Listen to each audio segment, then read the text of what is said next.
नमस्कार, आपका स्वागत है हमारे YouTube चैनल शिक्षा सखा पर। आज मैं आपके लिए लेकर आई हूँ कक्षा 7 सामाजिक एवं राजनीतिक जीवन भाग 2 का अध्याय 5। अध्याय का नाम है औरतों ने बदली दुनिया। इस वीडियो में हम इस पाठ के प्रश्नाभ्यास, अति लघु उत्तरात्मक प्रश्न और बहुविकल्पीय प्रश्नोत्तर करेंगे। पिछली वीडियो में मैंने आपको पाठ 4 लड़के और लड़कियों के रूप में बड़ा होना पाठ के प्रश्नाभ्यास, अति लघु उत्तरात्मक प्रश्न और बहुविकल्पीय प्रश्नोत्तर करवाए थे। अगर आप मेरे चैनल पर नए हैं और अभी तक आपने मेरे चैनल को सब्सक्राइब नहीं किया है तो प्लीज़ सब्सक्राइब कर लें और बेल आइकन को ज़रूर दबाएं। मैंने अपने चैनल की प्लेलिस्ट में सब्जेक्ट वाइज लिस्ट डाली हुई है। आप जिस भी सब्जेक्ट के लेसन को देखना चाहते हैं मेरे चैनल की प्लेलिस्ट में जाकर उसे देख सकते हैं। तो चलिए अब हम इस पाठ की शुरुआत करते हैं।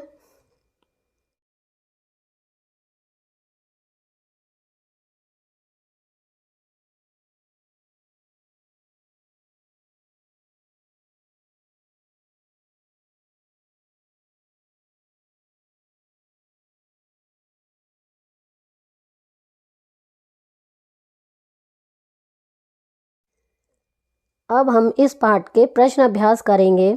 पहला प्रश्न है, आपके विचार से महिलाओं के बारे में प्रचलित रूढ़िवादी धारणा कि वे क्या कर सकती हैं और क्या नहीं, उनके समानता के अधिकार को कैसे प्रभावित करती है। उत्तर, महिलाओं के बारे में प्रचलित रूढ़िवादी धारणा कि वे क्या कर सकती हैं और क्या नहीं, उनके समानता के अधिकारों को निम्नलिखित ढंग से प्रभावित करती हैं। नंबर 1, लड़कियों को बहुत कम अवसर दिए जाते हैं। नंबर 2, ऐसा माना जाता है कि घर के बाहर महिलाएं कुछ विशेष प्रकार के काम ही कर सकती हैं, जैसे नर्स आदि। नंबर 3, माना जाता है कि विज्ञान के लिए तकनीकी दिमाग की आवश्यकता होती है, जो केवल पुरुषों में होता है। नंबर 4, ज़्यादातर यह माना जाता है कि शिक्षा पूरी करने के बाद वे अपना लक्ष्य शादी को ही माने। उपरोक्त पाबंदियां महिलाओं के समानता के अधिकार को प्रभावित करती हैं।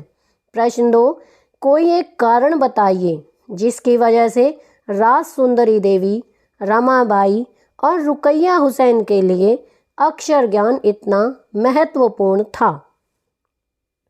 उत्तर, राज सुंदरी देवी, रमाबाई और रुकैया हुसैन के लिए अक्षर ज्ञान इतना महत्वपूर्ण था क्योंकि अक्षर ज्ञान से ही उन्हें अत्याचारों के विरुद्ध लड़ने तथा प्रसन्नतापूर्वक जीने की शक्ति प्राप्त हो सकती थी। प्रश्न 3, निर्धन बालिकाएं पढ़ाई बीच में ही छोड़ देती हैं क्योंकि शिक्षा में उनकी रुचि नहीं है। पृष्ठ 17 पर दिए गए अनुच्छेद को पढ़कर स्पष्ट कीजिए कि यह कथन सही क्यों नहीं है। उत्तर, नहीं, यह कथन सही नहीं है क्योंकि निर्धन बालिकाएं शिक्षा तो प्राप्त करना चाहती हैं परंतु उन्हें उचित सुविधाएं प्राप्त नहीं होती हैं। शिक्षा प्राप्त करने के लिए उन्हें निम्न समस्याओं का सामना करना पड़ता है। नंबर 1, ग्रामीण क्षेत्रों में ऊंची शिक्षा के लिए विद्यालय नहीं होते हैं। नंबर 2, विद्यालय घर से बहुत दूर होते हैं, वहां जाने के लिए उनके पास साधन नहीं है। नंबर 3, पढ़ाई का खर्च अधिक है और नंबर 4, उनके सहपाठी उनसे भेदभाव करते हैं। प्रश्न 4, क्या आप महिला आंदोलन द्वारा व्यवहार में लाए जाने वाले संघर्ष के 2 तरीकों के बारे में बता सकते हैं? महिलाएं क्या कर सकती हैं और क्या नहीं। इस विषय पर आपको रूढ़ियों के विरुद्ध संघर्ष करना पड़े तो आप पढ़े हुए तरीकों में से कौन सा तरीका उपयोग करेंगे? आप इसी विशेष तरीके का उपयोग क्यों करेंगे? उत्तर, महिला आंदोलन द्वारा व्यवहार में लाए जाने वाले संघर्ष के 2 तरीके निम्नलिखित हैं। नंबर 1, चेतना जागृत करना। नंबर 2, भेदभाव का मुकाबला करना। यदि मुझे रूढ़ियों के विरुद्ध संघर्ष करना पड़े तो मैं चेतना जागृत करने के तरीकों का उपयोग करूंगी। मैं इसका उपयोग निम्नलिखित कारण से करूंगी। भारत में लगभग 60% महिलाएं अशिक्षित हैं। इसलिए मैं समझती हूँ कि महिला आंदोलन का एक महत्वपूर्ण भाग नुक्कड़ नाटकों द्वारा जागरूकता बढ़ाना है। अब हम बहुविकल्पीय प्रश्नोत्तर करेंगे। पहला प्रश्न है, भारत में कितने प्रतिशत महिलाएं खेती का काम करती हैं? ए 83.6%, बी 86.3%, सी 76.3%, डी 73.6%। इसका सही उत्तर है ए 83.6%। प्रश्न 2, भारत में महिलाओं की साक्षरता दर कितनी है? ए 50%, बी 54%, सी 65%, डी 59%। उत्तर है सी 65%। प्रश्न 3, लड़कियां किस कारणवश स्कूल जाना बंद कर देती हैं? ए भेदभाव, बी निर्धनता, सी सुविधाओं की कमी, डी उपर्युक्त सभी। इसका सही उत्तर है डी उपर्युक्त सभी। प्रश्न 4, किस वर्ष में कानून बनाकर घरेलू हिंसा को रोकने का प्रयास किया गया है? ए 2006, बी 1996, सी 2001, डी 2008।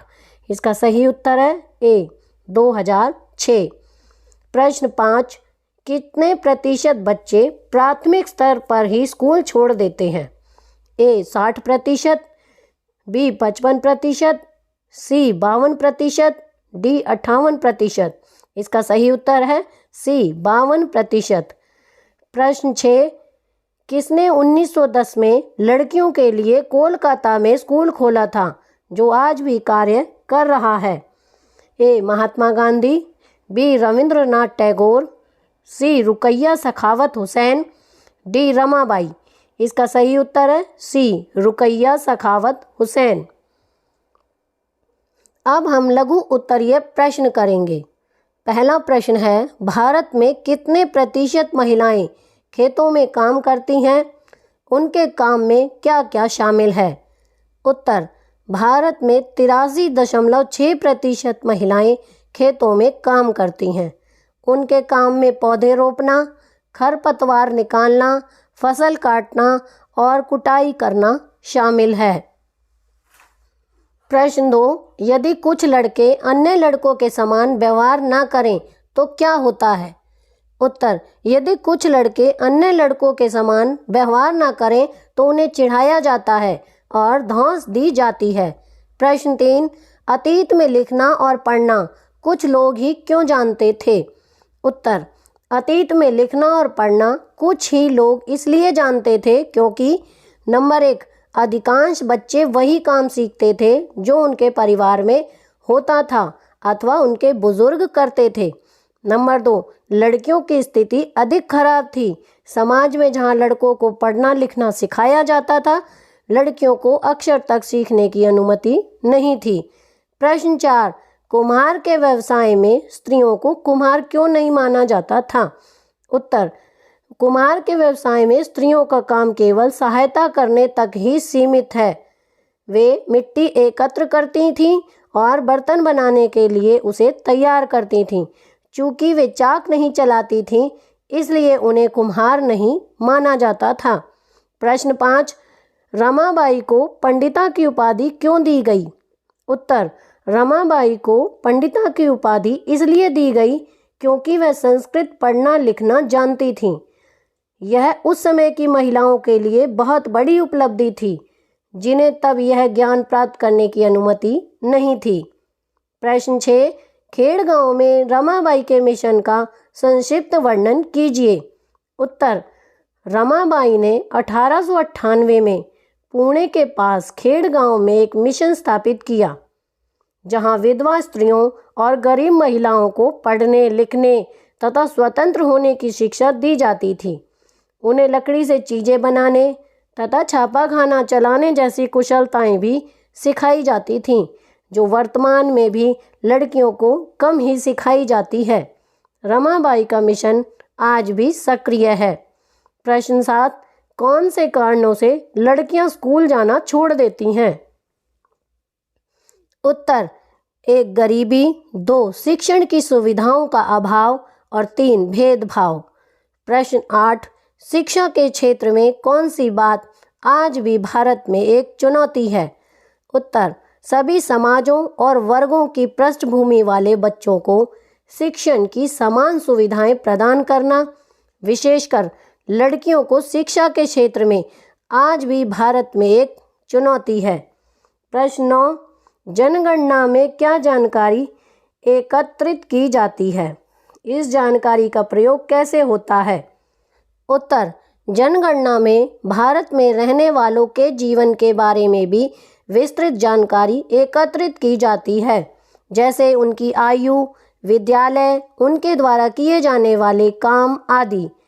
इस जानकारी का प्रयोग अनेक बातों के आकलन के लिए किया जाता है, जैसे शिक्षित लोगों की संख्या तथा स्त्री और पुरुषों का अनुपात। तो यहाँ पर हमारा पाठ 5 का अभ्यास का कार्य पूरा हो गया है। अगली वीडियो में मैं आपको पाठ 6 संचार माध्यमों को समझना पाठ के प्रश्न अभ्यास, अति लघु उत्तरात्मक प्रश्न और बहुविकल्पीय प्रश्नोत्तर करवाऊंगी। आपको मेरी ये वीडियो कैसी लगी मुझे कमेंट करके ज़रूर बताएं। प्लीज़ मेरे चैनल को लाइक करें, शेयर करें और सब्सक्राइब करना ना भूलें। Thank you.